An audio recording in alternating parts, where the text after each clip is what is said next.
Did you know yo-yo looks different all around the world? And over this series of videos, I'm going to show you. Hi, my name is Ben McPhee. I've been a yo-yo competitor. I started a little yo-yo company, designed a lot of yo-yos, ran a couple of small contests, but I really enjoy traveling for yo-yo. That's my main thing. This video series will build up to the World Yo-Yo Contest in Himeji, Japan. So sit back and enjoy the ride. The journey begins in China. You want to be in my video? It's fair to say that China is popping off right now. The technology, I mean, they're living in the future. They even have world yo-yo champions just hanging out at the airport. We were there to visit the China National Contest. Now, the China National Contest has a lot of international stars who come perform on the stage, but they also hang out, interact with all the players. There was international champions from USA, Singapore, Australia, Hong Kong, as well as the current world champion, Ni Kim.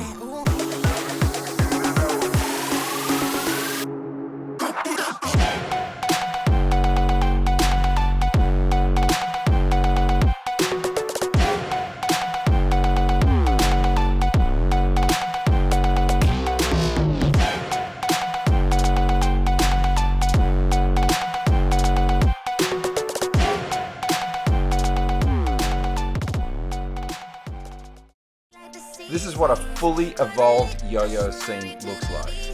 It's the pinnacle. It's where we all want to get yo-yo to be. But not everywhere is the same. After just a little bit of party, it was time for a different perspective. This is Qatar, and there's only one yo-yo player. Let me introduce you to Hamad. Hamad was the sole representative of Qatar at the World Yo-Yo Contest. So not only did he represent himself, his family, but he was representing the whole country.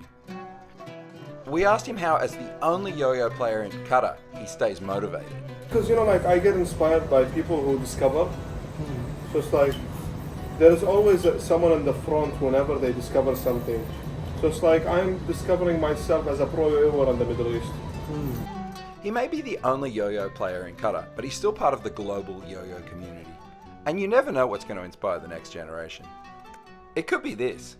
Qatar Precision Health Institute has a program called Genome Heroes, where they're teaching kids about DNA with yo-yos.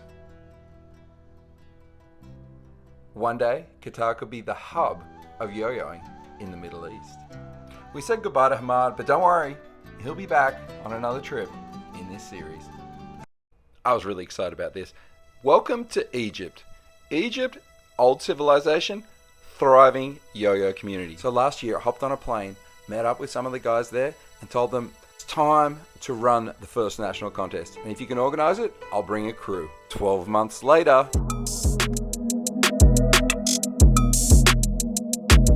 Yeah. What's up? Got him running scared on a big bad wolf, and I heard the same shit, dog, it's really getting old. Got so many hundreds that I can't get it to fold, and I'm only speaking facts, just the truth is being told. Now, I took some credit there for bringing the players, but I actually just collected them. Kentaro, world champion from Japan. Then we have Xanax. Xanax has about 6 passports and a couple of national titles. Benson, he's a national champion in more than one country. Seva, 3A champion from the Czech Republic.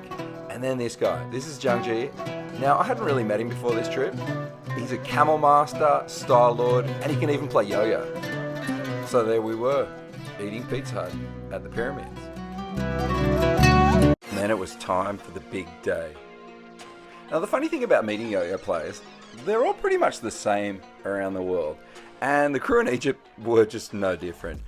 It was raucous in there. They were a very supportive bunch. The level of play was world class. It was like they were under pressure, and with the contest, they just got to, pop off, explode. To be honest, the only real difference between the Egypt National Contest and the China National Contest is the scale. And I think one day, Egypt just could be as big as China, and here's why. Kids in Egypt, they just love yo-yos. They love everything to do with yo-yos. Every time we played yo-yos, we'd pull a crowd. It starts with putting yo-yos on fingers. And I mean, when you travel with passionate yo-yo players, they tend to share that passion. Just 3 days in this neighborhood, we had enough yo-yo players where we could have run our own contest.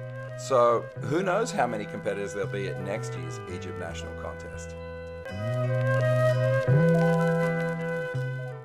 I'll admit, sometimes I push the travel for yo-yos thing a bit too far. I think I'm cooked. No one even plays yo-yo here.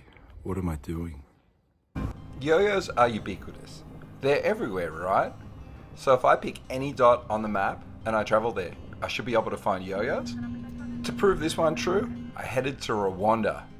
Now, Rwanda's kind of misunderstood. It's a very developed country, very friendly people, and I mean, it's a beautiful place. Hello. Play is universal, and the idea of an object spinning on a string, it's not really foreign to anyone. Now, I'd never seen some of these spinning things before. And by the looks of things, some of these kids had never seen a yo-yo before either. With just a little bit of instruction, they got the swing of things. Now, we aren't talking professional level, but they were really quick learners. And as far as contests go, as soon as you give two people yo-yos, they're always trying to one-up each other. It's always going to end up as a competition. I'm super grateful that yo-yo has given me an excuse to explore this beautiful world around us. And I hope you can join along as we build up to the World Yo-Yo Contest in Himeji later this year. I heard man when I chat and chit. I come through like what's good, these wigs getting split. Man better breeze and sprint.